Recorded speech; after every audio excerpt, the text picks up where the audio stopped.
guys, welcome to Berwick Mitsubishi. My name's Jamie and today we're going to do a full walk around video on this 2014 Mitsubishi Challenger. Start off on the front of the car, we'll run you through some of the features and then also the condition inside and outside the car as well. Starting off at the front of the car, you can see that you do have the nice style front grille that the Challengers came with. You'll also get these nice chrome garnishes just around that Mitsubishi badge. It just really sets off the front of the vehicle. You also do get the chrome inserts in the actual headlights, and again that just works really well with the actual chrome throughout the grille. Now the front of the car, there are a few stone chips here and there on the front of the bonnet, but we've gone through the efforts to get them touched up so there is no further damage in the future. Come around and we'll look at our first alloy wheel. As you can see, a nice design wheel that Mitsubishi's gone with here. Now this wheel still presents in really good condition, no major marks or anything that are worth pointing out at all, and still a good amount of tread left on those tyres in the front as well. Now you do get this little side vent here. It isn't actually functional, it is there just for the style, but again it just makes the side of the car look a bit more presentable. Do get the colour-coded exterior mirrors and door handles. Now the mirrors themselves do have the indicator integrated in the mirror. And that's just really good for when you're indicating right next to someone, they can actually see where you're actually going. Taking a look inside the car real quick, as you can see, and especially for a 2014, how well the inside of the car does present. All the seats are in real good condition. There's no major marks on any of the door jambs, and where we get lazy and kick up in the door, they're all intact as well. Now I would like to note that there is no window tint on any of the windows, so I would highly recommend that you do get tint on this car, because as you can imagine, with windows that clear and weather like today, you'd be start to cook inside. Do get the alloy side step as well, so it does make life getting in and out of the car much easier. And then you moving to the second wheel, as you can see the rear wheel is in just as good condition as the front wheel, and probably even better tread on the rear tyres as well. We'll come around to the back of the car now, where you will note that the tow pack has been fitted, and you do also have rear color-coded parking sensors, and as you can see the spare wheel is just underneath here as well. Do get also high mount stoplight and the rear windscreen wiper, which is always important. Take a look in the back of the car now. As you can see, the Challenger is known for how big the actual boot space actually is. So as you can see, you've got massive amounts of space in the back of the car. You also get a 12-volt socket here as well, so if you did want to put a mini fridge or something like that in the back of the car, you can. And then just this here is actually where you unwind the spare wheel, which is underneath the car. Now, we'll start working our way around to the passenger side of the vehicle, where again, looking at that, the third alloy wheel is in perfect condition again with a really good tyre. Your fuel door is on the passenger side. That is the safe side of the vehicle, so if you do ever need to fill up, you can know you'll be on the safe side of the road.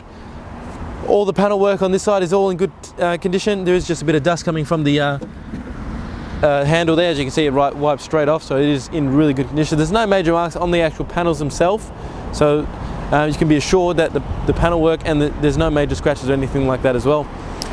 Coming to the fourth and final wheel now, again another good alloy wheel with another good tyre. So as you can see guys, with the exterior condition of the vehicle, and that's the 4 wheels, the 4 tyres and all the panel work, as you can see the previous owner's done a great job maintaining the vehicle. Now taking a look underneath the bonnet of the Challenger, what you get here is a 2.5 4-cylinder turbo diesel engine. This engine produces a good amount of power, 131 kilowatts and also 350 newton meters of torque. You do get a 5-speed sports automatic gearbox in the vehicle, 70 litre diesel capacity tank that gives you pretty good fuel economy, especially for a car of this age and this size. 9.8 litres to the 100k, so out of that full tank you can get up to 833 kilometers. Just before we finish though, this car can also tow 3,000 kilograms braked. Guys, now taking a look inside the Challenger, we'll stay off on the driver's side door where you have all your power window controls. You also have a button here as well that will lock the windows if you press it down, so if anyone gets a bit annoying you can lock them out. Behind the steering wheel itself, you do have your rear diff lock. You also have all your mirror controls, so there is a button here also to fold in the mirrors, which you can see. So if you are parking on the side of the road and you don't want to get your mirrors taken off, you can just fold them in. Just under that you do have your traction control button as well, so for any reason why you need to turn that off, you can do so. On your right hand stalk you get your indicators and also your headlights, and on the left hand stalk you have your front and rear windscreen wipers. Now you do get paddle shifts with this vehicle, which I'll explain to you a bit more later on. But on the steering wheel itself, nice leather wrap steering wheel, which on the right hand side you have all your cruise control settings. Your left hand side you have all your media control, and then all your Bluetooth controls down below. Now moving into the main entertainment system now, as you can see there's a nice little screen at the top here that does show you different things. So as you can see right now it does have the range, your average speed, your outside temperature, your elevation, the barometer, the date, and then you can actually turn off completely as well, which is a good feature to have. Another thing is the fuel economy, which is always important.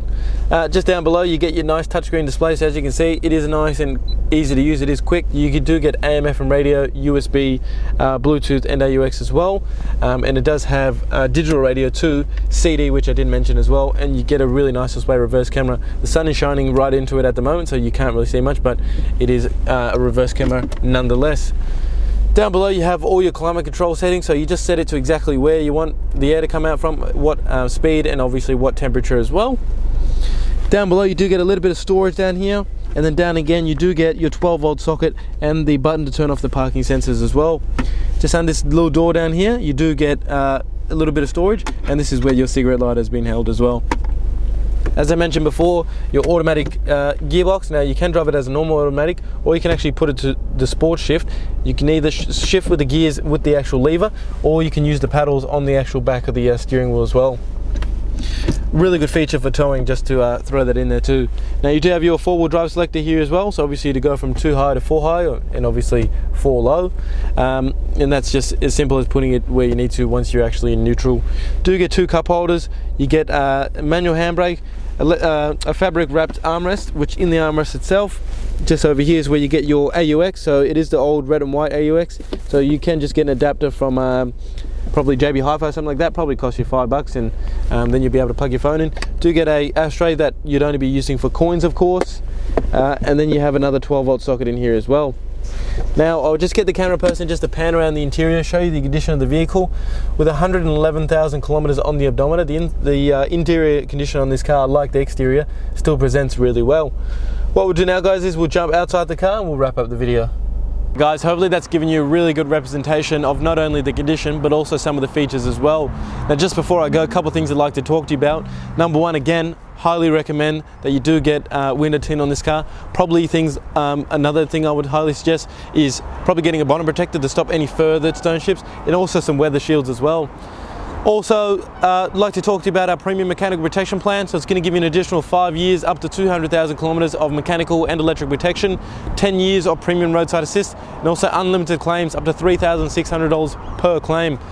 Now, last thing before I go, with a 4.8 star rating on Google with over 950 reviews from Australia-wide customers, you can not only be assured you're buying a fantastic car, but you're also dealing with the right dealership and the right quality of people to deal with as well. Again, number to call, 9907 0555. My name is Jamie, and thank you for watching.